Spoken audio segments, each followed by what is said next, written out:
प्यारे दर्शकों, आप सभी का हमारे चैनल में स्वागत है।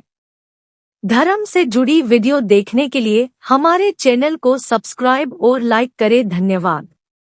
प्यारे दर्शकों, अगर आपने वीडियो का इससे पहला भाग नहीं देखा तो इस चैनल पर जाकर देखें। धन्यवाद। बलराम जी का वृंदावन में जाना।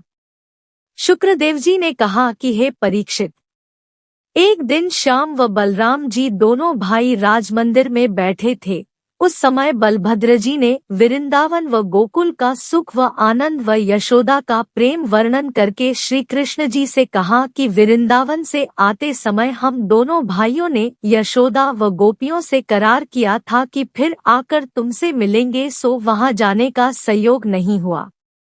हम लोग द्वारका में आ बसे। सब व्रजवासी हमारे विरह में चिंता करते होंगे। आप आज्ञा दीजिए तो हम वहां जाकर सबको धैर्य दे आवे। केशवमूर्ति बोले, बहुत अच्छा। यह वचन सुनते ही बलराम जी ने मुरली मनोहर व अपने माता पिता से विदा होकर अपना हल व मूसल उठा लिया और रथ पर बैठकर वृंदावन को चले। जिस देश व नगर में बलदाऊ जी पहुँचते थे, वहां के राजा आगे आकर सम्मानपूर्वक उन्हें अपने घर ले जाते थे और 36 प्रकार के व्यंजन खिलाकर अनेक तरह की वस्तुएं उन्हें भेंट देते थे।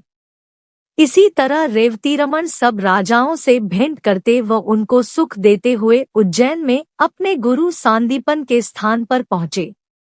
गुरुनारायण व उनकी स्त्री को साष्टांग दंडवत करके उनका आशीर्वाद लिया।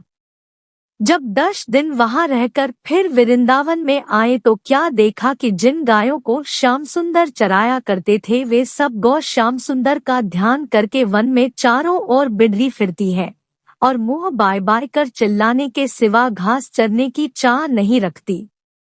उनके पीछे पीछे ग्वालबाल श्याम सुंदर का यश गाते व प्रेमरंग पाते चले जाते हैं।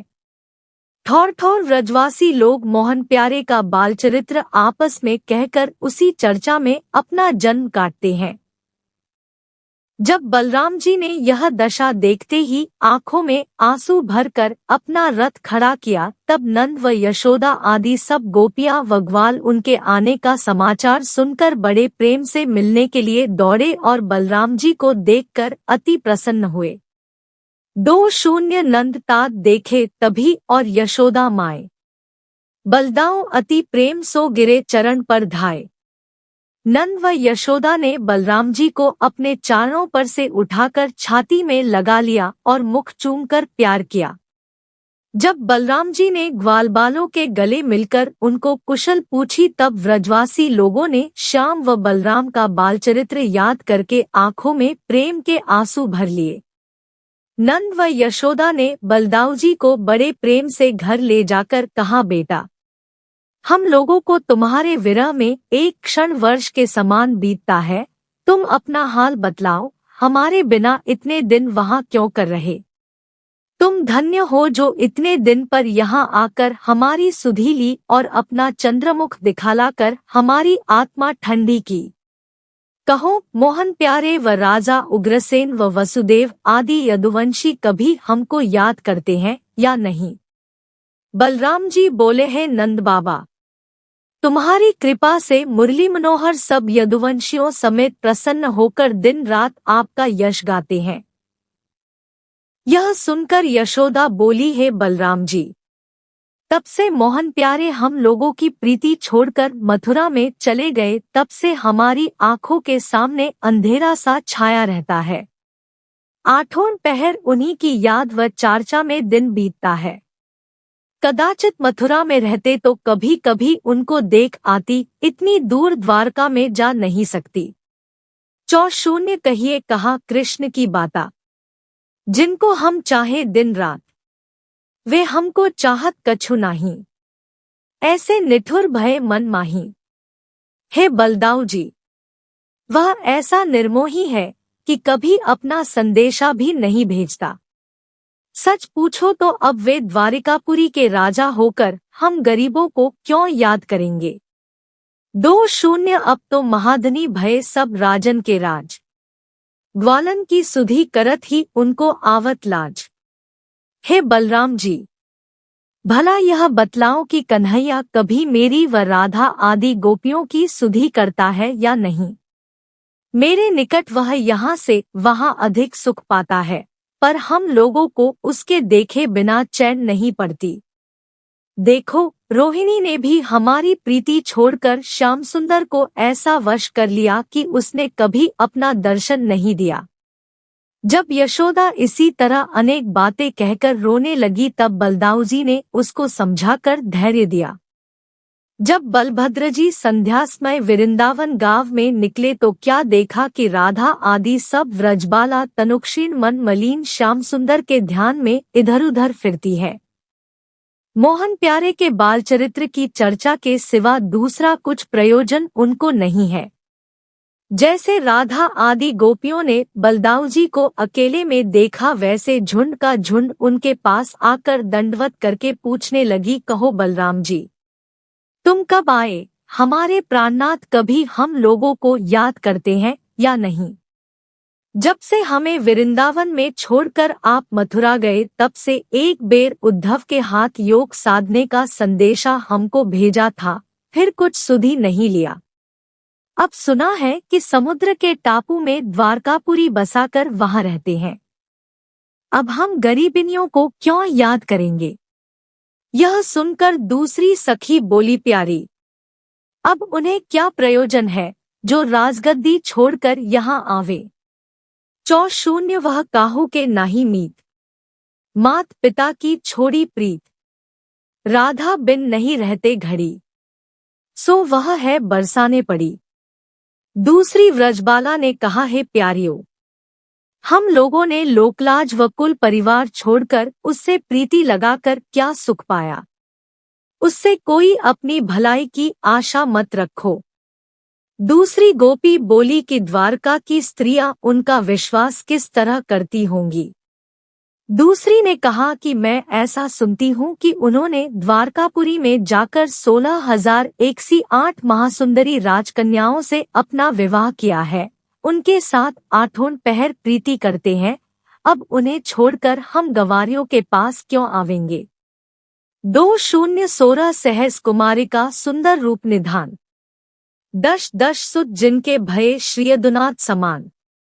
दूसरी गोपी बोलिए, सखी, अब श्याम सुंदर का पछतावा करना उचित नहीं है और उद्धव जी जो निर्गुण रूप का ध्यान बतला गए हैं उसी पर विश्वास रखकर धैर्य धरो।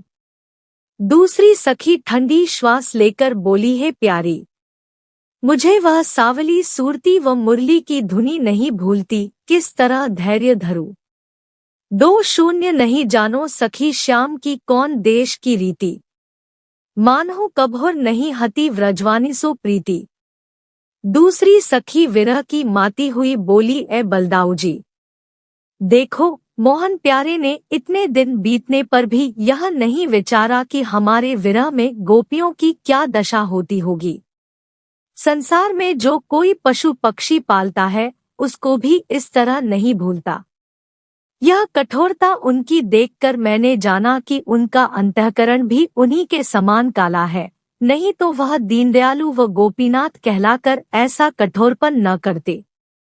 जब गोपियां इसी तरह अनेक बातें कहकर रोते रोते अचेत हो गई तब रेवतीरमन ने उन्हें बहुत धैर्य देकर कहा कि इतना रुदन क्यों करती हो, श्याम सुंदर तुम्हारी अति प्रीति रखकर तुमको 8 पहर याद किया करते हैं।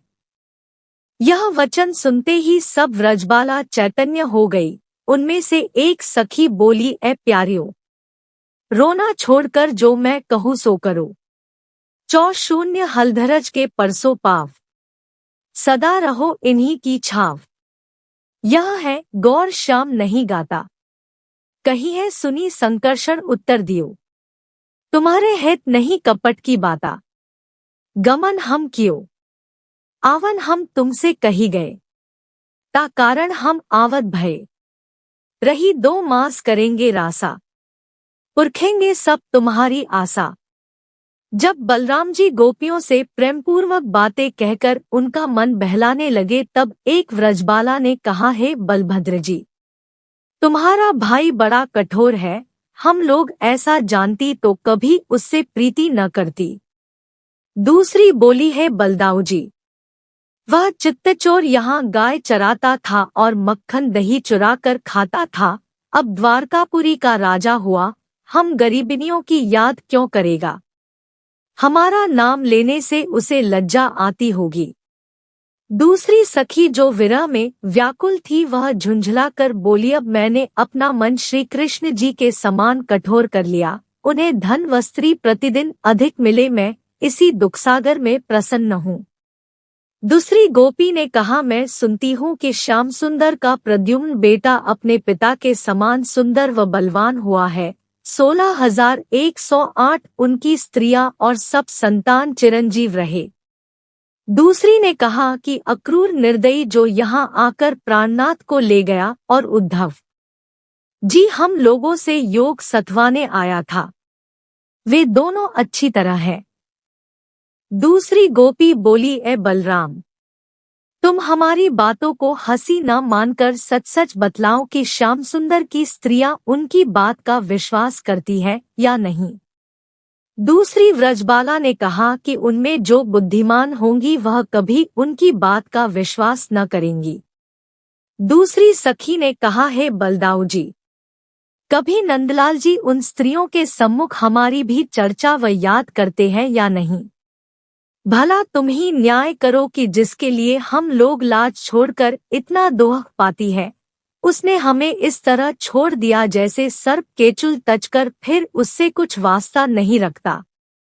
उस निर्दयी की बात कहते हुए मेरी छाती फट जाती है। जब इसी तरह सब ब्रजबाला अनेक बातें कहकर ठंडी श्वास लेने लगी तब बलदाऊ जी ने उन्हें धैर्य देकर कहा कि आज पौर्णमासी की चांदनी रात में तुम लोग श्रृंगार करके आओ तो हम तुम्हारे साथ रासलीला करें।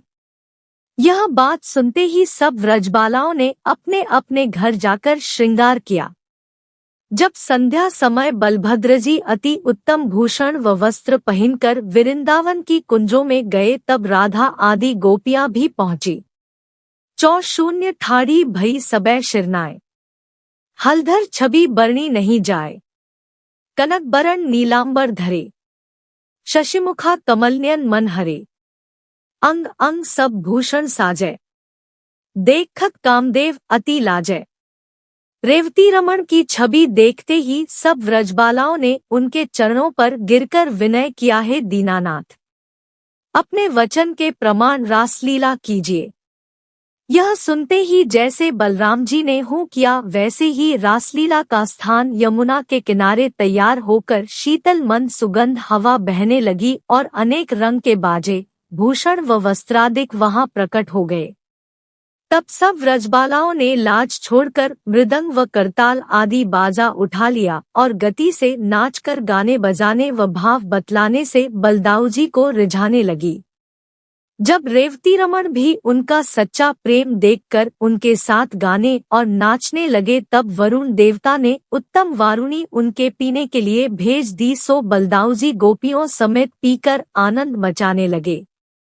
उस समय देवताओं ने अपने अपने विमानों पर से बलदाऊ जी पर फूल बरसाए और चंद्रमा ने तारागण समेत रासमंडल का सुख देखकर उन पर अमृत की वर्षा की। जितने जड़ व चैतन्य जीव वहां पर थे वे परमानंद देखकर अति प्रसन्न हुए।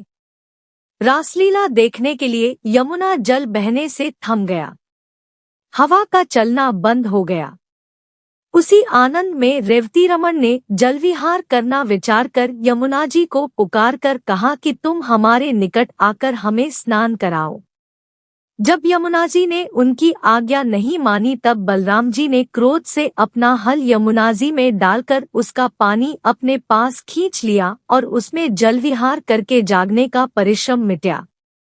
उस समय यमुना जी ने स्त्री रूप डरती व कांपती हुई हलधर जी के पास आकर विनय किया, है महाप्रभु, मैंने तुमको नहीं पहचाना कि आप शेष जी का अवतार है, मेरा अपराध आप क्षमा करके अभयदान दीजिए। जब इसी तरह यमुना जी ने बलदाऊ जी की बहुत स्तुति की तब उसका अपराध क्षमा करके गोपियों समेत इस तरह यमुनाजल में विहार करते रहे जिस तरह हाथी पानी में हथिनियों के साथ नहाकर प्रसन्न होता है। 2 कभू निर्मल जल विषय कभू यमुना तीर। गोपिन संग क्रीड़ा करे श्री बलराम सुधीर।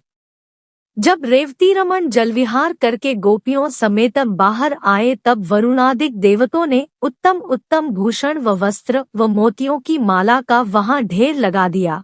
सो बलराम जी व गोपियों न मनमाना भूषण व वस्त्र पहन लिया और गले में फूलों के गजरे डालकर वन विहार किया। उसी दिन से वहां पर यमुना जल टेढ़ा बहता है। जब इसी तरह बलदाऊजी ने 2 महीने चैत्र व वैशाख वृंदावन में रहकर नित्य व्रजबालाओं के साथ रासविलास व जलविहार करके उन्हें सुख दिया और दिन भर नंद व यशोदा आदि को श्याम सुंदर की चर्चा से सुख देकर द्वारका जाने की इच्छा की, तब नंदादिक अनेक तरह की वस्तुएं श्याम सुंदर के लिए देकर रेवती रमन को विदा किया। उस समय गोपियां रोकर कहने लगी है, बलदाऊजी हमें भी अपने साथ ले चलो। रेवती रमन उन लोगों को धैर्य देकर द्वारका को चले और थोड़े दिनों में आनंद पूर्वक द्वारका में पहुंचकर वहां का सब हाल केशवमूर्ति से कह दिया। श्री कृष्ण जी का राजा पुंडरीक मिथ्या वासुदेव को मारना। सुखदेव जी ने कहा है, परीक्षित, उन्हीं दिनों पुंडरीक नाम कंतित देश का राजा बड़ा प्रतापी होकर काशीपुरी में रहता था। जब उसे यह इच्छा हुई कि मैं अपने को वासुदेव नाम चतुर्भुजी रूप बनाकर संसारी जीवों से अपनी पूजा कराऊं, तब उसने काठ की 2 भुजा अपने अंग में लगा लिया और पीतंबर व वैजयंती माला व कुंडल व वनमाला श्याम सुंदर के समान पहनने लगा। शंख चक्र गदा पद्म उनके शस्त्र बांधकर काठ का गरुड़ चढ़ने के लिए बनवाया। जो राजा व प्रजा पुंडरीक का डर मानकर उसे वासुदेव के समान पूजते थे, उन पर वह प्रसन्न होता था और जो लोग अपना धर्म विचार कर उसकी पूजा नहीं करते थे उनको दोह देता था। उसकी यह दशा देखकर संसारी लोग आपस में यह चर्चा करते थे कि एक वासुदेव तो श्री कृष्ण नाम यदुकुल में अवतार लेकर द्वारकापुरी में विराजते हैं, दूसरे यह राजा अपने को वासुदेव रूप बनाकर पुजवाना चाहता है। इन दोनों में हम लोग किसे सच्चा समझे किसे झूठा। जब राजा पुंडरी को अपनी पूजा कराने से अभिमान उत्पन्न हुआ तब एक दिन अपनी सभा में बैठकर बोला कि श्री कृष्ण नाम का कौन द्वारका में रहता है जिसे लोग वासुदेव कहते हैं। देखो, मैं पृथ्वी का भार उतारने के लिए अवतार लेकर लीला करता हूँ। वसुदेव यादव का बेटा मेरा वेश बनाकर संसारी जीवों से अपनी पूजा कराता है, इसलिए उसके साथ लड़ना चाहिए।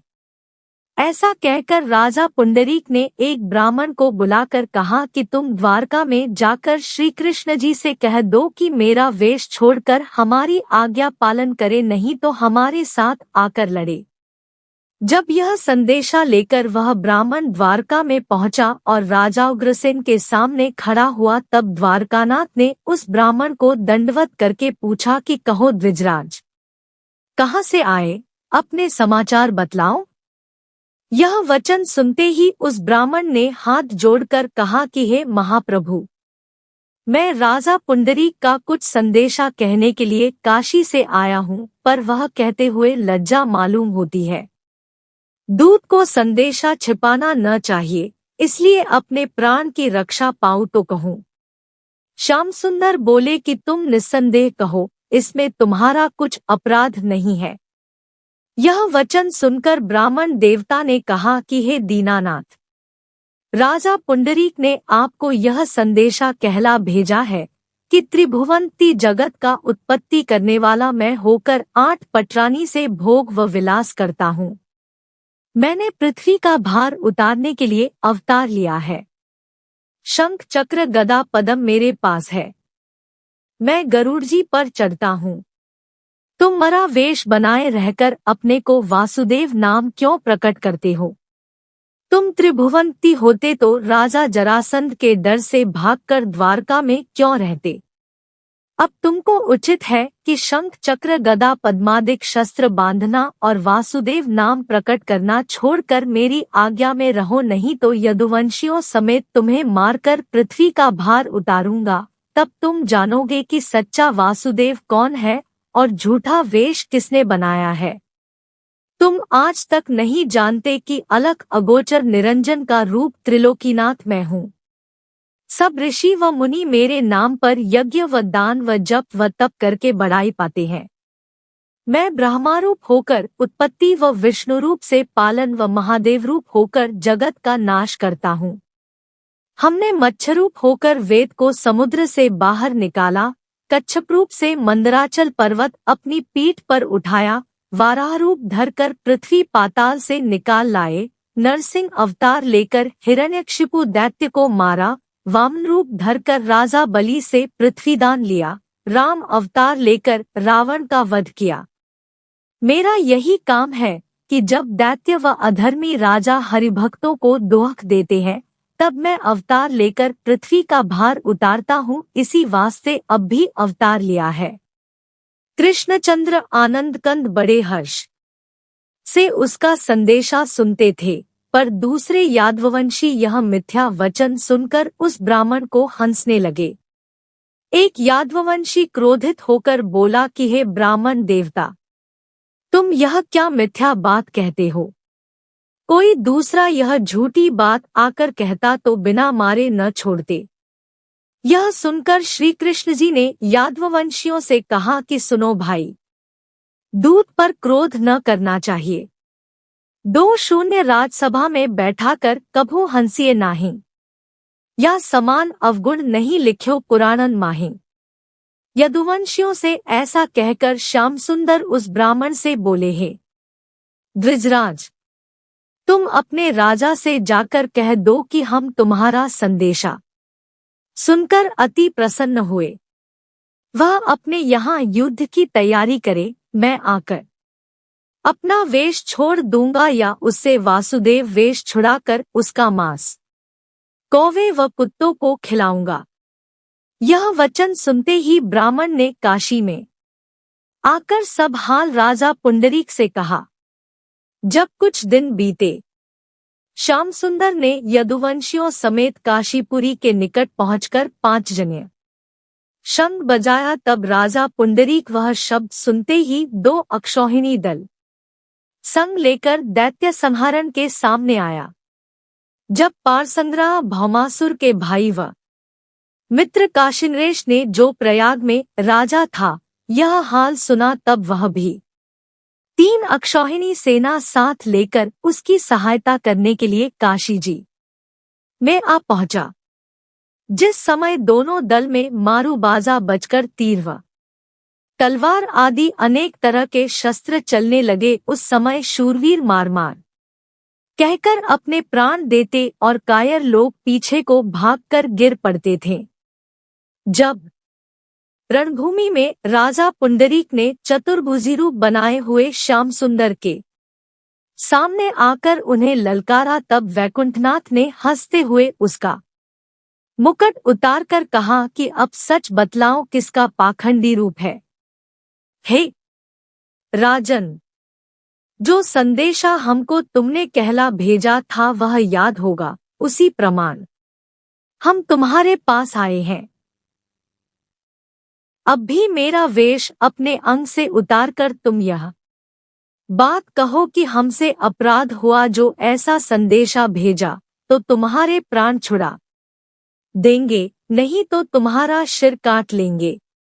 जब उस अज्ञानी राजा ने श्याम सुंदर का कहना नहीं माना, तब दैत्य संहारण ने सुदर्शन चक्र से कहा कि तुम अभी जाकर अपनी ज्वाला से सब हाथी, घोड़े, रथ सवार व पैदल आदि जो दोनों राजों की सेना में है, जला दो। यह आज्ञा पाते ही सुदर्शन चक्र ने दोनों राजों की सेना में जाकर इस तरह अपनी अग्नि से सब मनुष्यों व हाथी आदि को जला दिया, जिस तरह प्रलयकाल की अग्नि सब जगह को भस्म कर डालती है। जब केवल पुंडरीक व भौमासुर का भाई दोनों राजा रह गए, तब यदुवंशियों ने कहा, हे द्वारकानाथ, पुंडरीक को इस रूप से लोग नहीं मार सकते। यह वचन सुनकर मुरली मनोहर बोले कि तुम लोग धैर्य रखो, यह अभी अपने दंड को पहुंचता है। जब ऐसा कहकर दैत्य संहारण ने सुदर्शन चक्र को उन दोनों राजों के सिर काटने की आज्ञा दी, तब सुदर्शन चक्र ने जाकर पहले दोनों भुजा काट की जो पुंडरीक लगाए था उखाड़ डाली। यह दशा देखते ही जैसे पुंडरीक अपना प्राण लेकर भागा, वैसे सुदर्शन चक्र ने दोनों राजों का सिर काट लिया। मुरली मनोहर की इच्छानुसार काशीनरेश का सिर नगर के द्वार पर आ गिरा और चैतन्य आत्मा ने मुक्ति पदवी पाई। 2-0 वैर कियो हरिनाथ सो रहियो सदा चितलाए, दीनी तेही सायु जगती दया सिंधु यदुराय। जब नगरवासियों ने राजा पुंडरीक का सिर पहचानकर राजमंदिर में यह हाल कहा, तब रानियां अतिविलाप से रोकर कहने लगी कि तुम तो अपने को अजरमर कहते थे, सो क्षण भर में किस तरह तुम्हारा प्राण निकल गया। जब सब रानियां उसी सिर के साथ सती हो गई, तब पुंडरीक का बेटा सुदक्षिण क्रोधित होकर बोला कि जिसने मेरे पिता का वध किया है उसे बिना मारे नहीं छोड़ूंगा। इसी इच्छा से राजकुमार महादेव जी का तप करने लगा और श्याम सुंदर विजय करके यदुवंशियों समेत आनंद पूर्वक द्वारका चले आए। इतनी कथा सुनाकर सुखदेव जी बोले, हे परीक्षित, जब कुछ दिनों तक सुदक्षिण ने प्रेमपूर्वक शिवशंकर का तप व ध्यान किया, तब भोलानाथ उसे दर्शन देकर बोले, तू क्या चाहता है? राजकुमार ने शिवजी को दंडवत करके विनय किया, हे दीनानाथ, मैं अपने पिता के मारने वाले से बदला लेना चाहता हूँ। यह सुनकर महादेव जी बोले कि पुंडरीक का पलटा लिया। चाहता है तो वेद के मंत्र उल्टे पढ़कर दक्षिणाग्नि में होम कर उस अग्निकुंड से एक राक्षसी निकलकर तेरी आज्ञा पालन करेगी, पर जो लोग परमेश्वर व ब्राह्मण की भक्ति नहीं रखते उन पर तेरा बल चलेगा और हरिभक्त व महात्माओं से विरोध करने में तेरा प्राण जाता रहेगा। जब ऐसा कहकर शिवजी अंतर्धान हो गए, तब सुदक्षिण यज्ञ कराने लगा। जब उसका यज्ञ उनकी आज्ञानुसार पूर्ण हुआ, तब कृत्या नाम की राक्षसी काले काले व बड़े बड़े दांत वाली त्रिशूल हाथ में लिए डरावनी सूरती बनाए ओठ चाटती हुई अग्निकुंड से निकलकर बोली, है सुदक्षिण, तेरा शत्रु कहाँ है, बताओ। यह सुनकर राजकुमार ने कहा कि मेरा वैरी वासुदेव द्वारकापुरी में है, तू अभी जाकर उसे मार डाल। यह वचन सुनते ही कृत्या उसी समय चलकर राह में नगर व वन जलाती हुई द्वारका पहुंची। जब वह अपने तेज से द्वारकापुरी को जलाने लगी, तब द्वारकावासियों ने घबराकर वसुदेवनंदन के पास जाकर विनय किया, है दैत्य संहारण, एक राक्षसी न मालूम कहाँ से आकर नगर को जलाती है, इसके हाथ से हमारे प्राण बचाइए। यह सुनकर द्वारकानाथ बोले कि तुम लोग मत घबराओ, अभी इस राक्षसी को निकाले देता हूँ। इस तरह उन्हें धैर्य देकर श्याम सुंदर ने सुदर्शन चक्र से कहा कि तुम कृत्या को मारकर यहाँ से भगा दो और काशीपुरी को जलाकर चले आओ। यह वचन सुनते ही सुदर्शन ने कोटि सूर्य के समान तेज बढ़ाकर उस राक्षसी को खरेदा, तब कृत्या वहां भागी। उसने काशी में आकर सुदक्षिण को सब ब्राह्मण समेत जो यज्ञ कराते थे मार डाला। सुदर्शन चक्र ने भी पहुंचकर अपने तेज से काशीपुरी को जला दिया। उस समय सब प्रजा दुखी होकर सुदक्षिण को गालियां देने लगी। सुदर्शन चक्र अपनी ज्वाला मणिकर्णिका कुंड में ठंडी करके द्वारकापुरी को चले आए और वहां का सब हाल वैकुंठनाथ से कह दिया। 2-0 यह प्रसंग चितलाय के कहे सुने जो कोई, रहे सदा सुख चैन सो लहे नहीं दुख सोई। अगला भाग देखने के लिए लाइक और सब्सक्राइब